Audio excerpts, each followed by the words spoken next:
Hello guys, welcome to my YouTube channel Fine Touch Biology. Guys, आज के इस lecture में हम कोलेनकाइमा टिश्यू की बात करेंगे।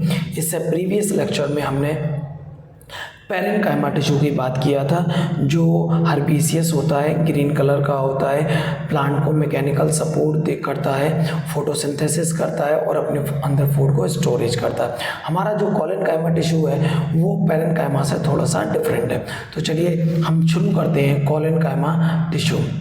The cells of this tissue are living, elongated and irregular thickened at the corner.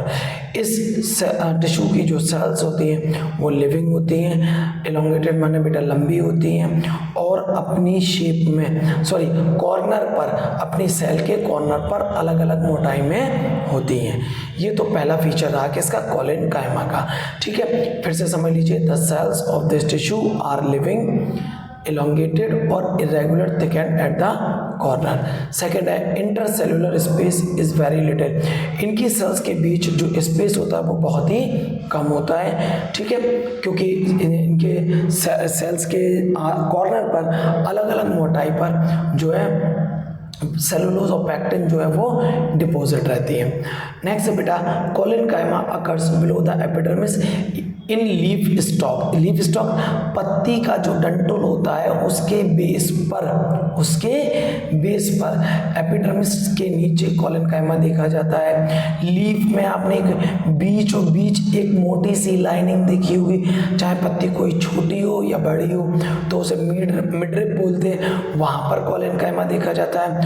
और जो हर्बेसिया डाइकोट स्टेम, जो छोटे छोटे यंग प्लांट्स होते हैं उनके जो स्टेम ग्रीन है वहाँ पर भी इनको देखा जाता है। ठीक है बेटा, अगला फीचर है हमारा collenchyma is characterized by the deposition of extra cellulose and pectin.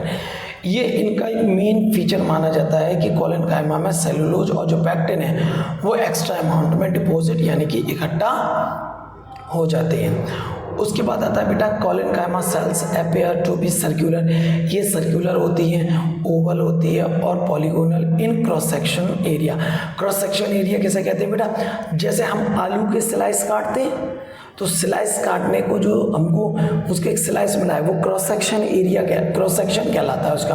तो इसी तरीके से इस डायग्राम में आप देखें, ये क्रॉस सेक्शन है ना कोलेनकाइमा सेल्स का। तो देखो ये यहाँ से हमें पॉलीगोनल नजर आ रही है, 1 2 3 4 5 6 फेज है, तो ये हमको पॉलीगोनल नजर आ रही है। ये इस साइड में इसका साइटोप्लाज्म है, ये बीच की जो खाली जगह है बेटा ये वैक्यूल होता है, इसी के साइड से लगा हुआ न्यूक्लियस होता है। तो ये कोलेनकाइमा जो सेल्स होती है, अगर हम इनके क्रॉस सेक्शंस को देखते हैं तो ये हमें सर्कुलर, ओवल और पॉलीगोनल दिखाई पड़ती हैं। इस अगला पॉइंट है बेटा, their cell walls have simple pits. इनकी सेल वॉल पर बहुत छोटे छोटे गड्ढे बने होते हैं तो उनको हम सिंपल पिट्स बोलते हैं। They often contain chloroplast. इनके पास क्लोरोप्लास्ट भी होता है और जाहिर सी बात है जब इनके पास क्लोरोप्लास्ट होगा तो ऑब्वियसली ये फोटोसिंथेसिस करने में कैपेबल होंगे। और क्लोरोप्लास्ट से मुझे एक प्रीवियस पॉइंट याद आया जो जस्ट इसी लेक्चर में मैंने अभी एक्सप्लेन किया था कि जो डाइकोट स्टेम होते हैं वो हर्बेसियस होते हैं, ग्रीन कलर के होते हैं, तो due to the presence of chloroplast. ये इनकी सेल का लॉन्गिट्यूडनल सेक्शन है बेटा। एक सेल ये है, एक ये है, एक ये है, एक ये सेल है, एक ये सेल है, एक ये सेल है। ये इनकी सेल वॉल का लास्ट किनारा है। ये इनके कॉर्नर पे पैक्टिन और जो सेलुलोज है डिपॉजिट हो चुका है। ये डॉट डॉट स्ट्रक्चर में जो नज़र आ रही है वो साइटोप्लाज्म है। ये बीच में जो खाली जगह है वो वैक्यूल्स है। ठीक है, साइड से इनका न्यूक्लियस लगा हुआ होता है, दिखाई देता है साइटोप्लाज्म में। ठीक है बेटा, तो ये इनकी लॉन्गिट्यूडनल स्ट्रक्चर थी। अब हम बात करते हैं सेल के कोलेनकाइमा टिश्यू के फंक्शंस की। तो कोलेनकाइमा जो टिश्यू है वो एक मैकेनिकल टिश्यू है। मैकेनिकल टिश्यू का मतलब होता है कि वो जो है प्लांट को एक मैकेनिकल सपोर्ट दे रहा है, यानी उसको सहारा प्रोवाइड कर रहा है, जिससे एक नन्हा सा पौधा अगर उसका तना नाजुक भी है तो वो सीधा खड़ा रहे। Next, it provide mechanical support and elasticity to the plant. इससे प्लांट को मैकेनिकल सपोर्ट भी मिलता है और लचक भी मिल जाती है, ठीक है। इट प्रोवाइड टेंसिल स्ट्रेंथ, इससे ताकत मिलती है और लचक मिलती है, जिससे ऑर्गन जो है, प्लांट के जो डिफरेंट ऑर्गन है वो अपने आप को अपनी पोजीशन में और अपनी पोस्चर में, पोस्चर माने अपनी अवस्था में आसानी से रख सके। इसके बाद अगला पॉइंट है बेटा, it allow easy bending in various part of the plant without breaking. आपने देखा होगा कुछ प्लांट की जो स्टेम है, जो ब्रांचेस है, जो हर्बिशियस होती है बेटा, हम उनको कितना भी मोड़ें वो बड़ी आसानी से 2 हिस्सों में नहीं टूटती।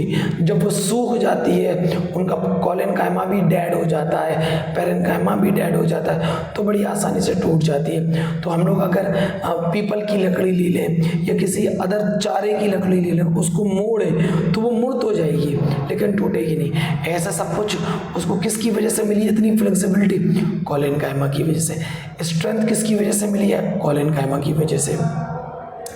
लास्ट पॉइंट है हमारा, when cells of collenchyma contain chloroplast. इनकी सेल में क्लोरोप्लास्ट पाया जाता है। दे मैन्युफैक्चर शुगर, जो क्या बनाते हैं बेटा? शुगर बनाते हैं। शुगर से मतलब क्या है? ग्लूकोज बनाएंगे। और स्टार्च फूड, और जब अपने अंदर ये फूड को स्टोर करेंगे बेटा तो स्टार्च के फॉर्म में करेंगे। तो इस तरीके से हमने आज इस लेक्चर में स्पेशली कॉलेनकाइमा के स्पेसिफिक फीचर्स की बात करी, उनके क्रॉस सेक्शन, लॉन्गिट्यूडनल सेक्शन को समझा और उनके कॉलेनकाइमा फंक्शंस को समझा।